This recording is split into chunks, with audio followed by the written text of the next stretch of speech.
excuseer, maar heb je jullie gestoord? Zijn jullie deze avond hier als gewone gast, als gewoonlijk de veiligheid iets komt drinken, dan vesten jullie van de gelegenheid? Ja, we kopen gewoon niet drinken. Gewoon niet drinken. En zijn jullie intussen al op de hoogte van het initiatief en het rookmonument? Ja.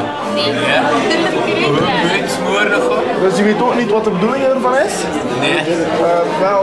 Sinds de nieuwe wetgeving van 2007 dat er binnen in het café niet meer mag gerookt worden, dan gaan ze dit café meer dan 50 vierkante meter oppervlakte bezit, zouden er in principe 2 ruimtes moeten worden opgedeeld als rokers en niet-rokers.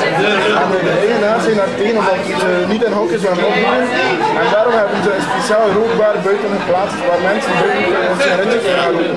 Wat vinden jullie van het initiatief? Ja, ik heb er geen probleem met zelf gestopt is, maar alleen al een paar jaar dus. Dus u heeft zelf gerookt? Ja. En waarom bent u gestopt?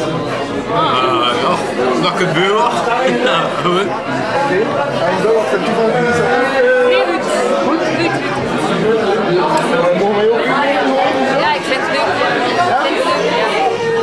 Wel, ik kan jullie enkel aanraden om deze kijkje te gaan nemen. Het is ook een moderne bar. En nog veel plezier deze avond. Dank je. Ja. Hey, dat hebben we dan.